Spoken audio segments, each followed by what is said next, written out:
Hey friends, it's Marie here.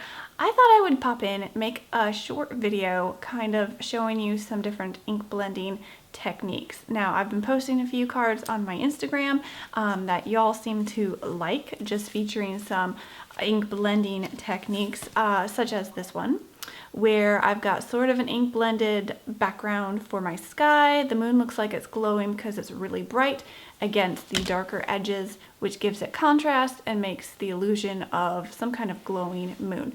So I like using ink blending to kind of show a glowing light. So I'll show you how to do this one. Also, you seemed to like this one when I posted it. It's a stamp set from My Favorite Things, totally cute. I did a really simple background on this. This was so easy, so quick, but all of you seemed to really like it, so I'll show you how I did this one as well. There's also different ways you can ink blend to build a scene. This one just has some, clouds in the background. Really easy, really fun to do if you want to build a quick scene. And then here's another one that's got kind of that glowing light in the background where you can just ink blend some darker colors around it, and then you have the light in the middle, looks like it's glowing. So some really easy ink blending techniques that I'll show you in today's video. Give me some feedback. Let me know if you like this format, if you like talking face to face, or if you're more like, please no, just show me your hands.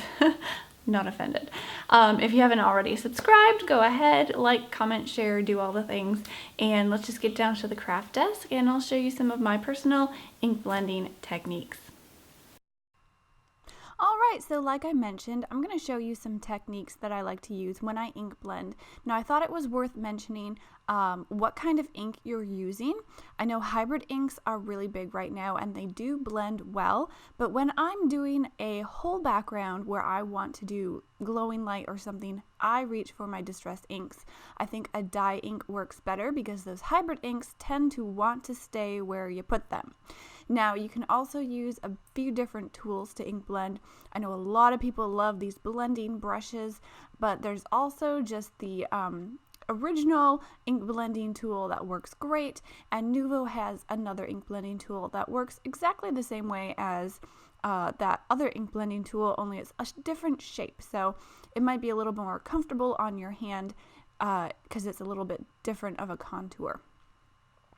So when I'm using my brushes, which I don't tend to grab them all that much just because I am lazy and I don't like to clean them out. You do need to clean them out, occasionally, and I know there are some fabulous new sets out that is color coded, so you can go between the color families and that helps your ink not muddy. The one problem that I've encountered with these brushes is since I don't have a designated one for each color, they do tend to muddy my inks when I use them a lot, and then I have to go wash them. And I've already invested in all of my foam pads for each ink color, so I'm not really mixing up my system all that much. But the one thing I do like about those ink blending brushes is that it gives you a really nice smooth blend. Not really any harsh edges. So I've done the brush on that left side and I'm doing the ink blending tool here on the right. You can see that I have more harsh edges with this foam tool. So you do get a difference in how these work. I think the foam tool puts down a lot more ink than the brush. The brush goes on lighter and a little bit more smoother. I'm not worried about those harsh edges from my ink blending tool because I'm not done ink blending. When you're ink blending, you have to remember, take your time, load up your ink. You want a lot of ink on your paper. Once it starts getting really saturated, that ink's going to move around a lot better. You're going to cover those harsh lines. So if I'm doing a really light ink blending, the blending brushes might be the way to go. If I'm covering a whole background like I'm going to do right now, I just tend to grab my ink blending tool. They work great. As you can see in this background, I don't have any harsh edges, and I'm going to show you how I did that. So I have my little, what's this called? This is the Simple Blends. It's called the Simple Blends from Brutus Monroe. You can tell it is well used. You have the negative and the positive shape here. This is the circle shape. They have lots of other shapes, but I tend to use this one a lot. You can use it for a spotlight, ink blend a circle, ink blend a moon. So that's what we're going to do. I'm putting that circle piece down in the middle of my paper. That's just going to mask off that circle, leave that area white, and I can do all my ink blending right around it, build a really cool night sky. Now I'm doing different colors than you saw on that green card. I thought I might as well stick with the blue since I already started with it, and I'm going to speed up this a little bit because ink blending does take time. You want to be patient, you want to get a good layer of ink down there, and you really want your paper saturated because once it's more saturated with ink, that ink is going to move and blend together a lot better. I like to take my lightest color. I like to start with the lightest color in whatever color family I'm using and just ink blend that on. Now I could have even gone a shade lighter with this blue. I could have done tumbled glass or something and then built up from there. But I think I'm using, I'm not exactly sure what this color is. It's like a shade darker than tumbled glass. And I'll have links down below so you can check it out. But I like to put the lightest ink around my moon or whatever is glowing. And then I'm going to build up the color on the outside. So I'm coming in now with a shade darker. I believe this is the shade I started with. I think this is Chipped Sapphire. I'm coming around that lighter ink and I'm leaving some room. I'm not completely covering that lighter ink. I'm leaving some room. You might want to think of it as adding rings of color around this moon. It's lightest in the center and then it gets darker on the edges. And here comes some of that darker color. Just kind of going through my color families, going from lightest to darkest and just getting a lot of ink on that paper.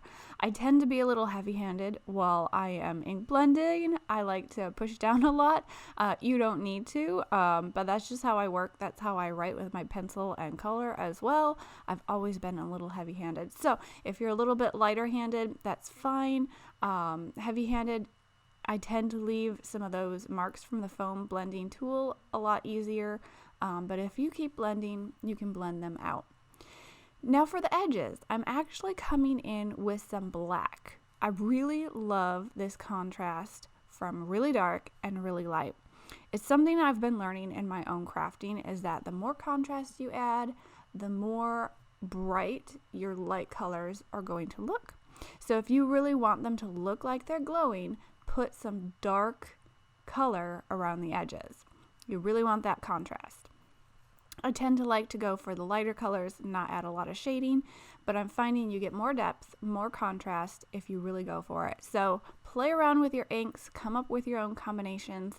There are a million ways to ink blend your colors with these distressed inks. Now I have heard that the distressed oxides are fabulous for blending. I have not used them, so I can't recommend how well they work for me. The distressed inks, the original ones, they work fine. I've been using those. I spent time and money investing on building my collection, so I'm not ready to make a switch yet, which is fine. You don't have to have all the new things to enjoy crafting. My ink works great. So I'm coming back with some of that lighter ink, the lightest ink that I've used. This time I'm starting on the moon and blending out because I want to keep the most light color right next to the moon and I don't want to cover up any of that black, so I'm not coming in from the outside of my card. I'm starting on the moon and blending out. And I suppose that's one thing I should mention is when you're ink blending, you might want to start off your paper first and then blend onto your paper in circular motion, and that will help reduce the risk of getting some of those harsh lines. When you're done with your ink blending, you can just pull off your mask.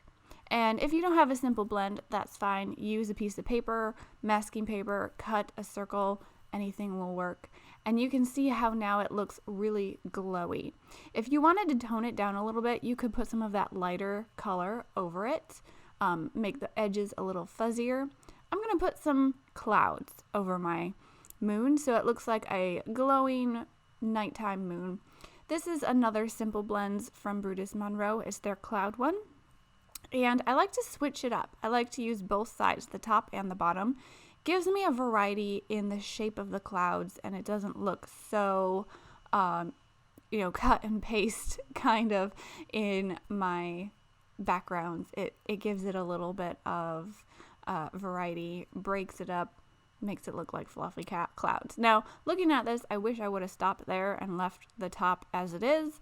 I didn't like how the top turned out, but I just wanted to show you how you can do a little bit more ink blending, make your moon kind of stand out, look like it's glowing at night, and it's a really fun technique for a 1-layer card. Now, your background is mostly complete. If I was making this into a card, I might splatter on some shiny stars with some kind of shimmery medium, like a sparkle pen or something, or just some water to give some texture in the background. You can also leave it as is. You don't need to splatter anything if you don't want to. And for the card that I showed you in the beginning, I used this My Favorite Things stamp set. This is their Magical Friends, and it's really cute. I love these dragons and the little kids that are playing with them. All you have to do is pop it on over that moon, add a sentiment, and your card is done. Most of the work goes into that ink blending. So now that I've showed you how to ink blend the moon, I wanted to show you how I ink blended this card. When I posted this on my Instagram, I got several comments saying that they loved the ink blending. They thought it looked amazing. So I thought I'd show you how simple it is. It is not rocket science. You know, it is really simple. So I was really kind of surprised how many people seemed to like it because I thought it was the most simple thing in the world. All I did was take some painter's tape, masked off the bottom of my card. So that's going to leave that bottom piece white, no ink's going to be there. It's going to look like a floor. And I'm taking my lightest color again of ink. I always like to start with my lightest color. It's easier to put on more color. It's not as easy to take it away. So I'm putting my lightest color on, which is Twisted Citron, this lightest green. You could also use the Squeezed Lemon because that's the lightest yellow. Those two colors work great for some kind of glowing light or background.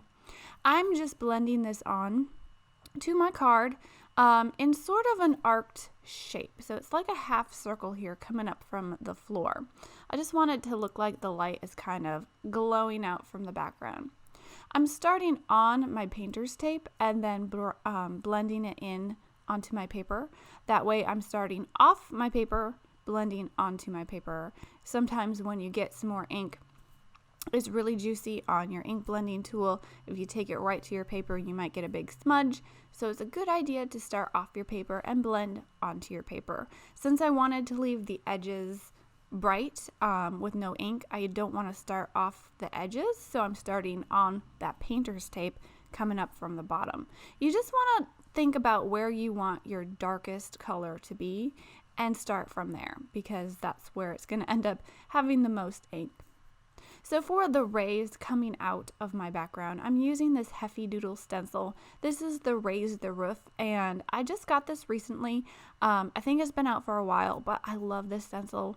I've been needing one of these sun ray stencils forever because it looks fabulous on everything. So I've got my lightest color in the background. I'm putting my stencil down and I'm taking a darker green. This is Mode Lawn, which is a darker green, but it still has some of that brightness to it. So I really love this shade going over Twisted Citron.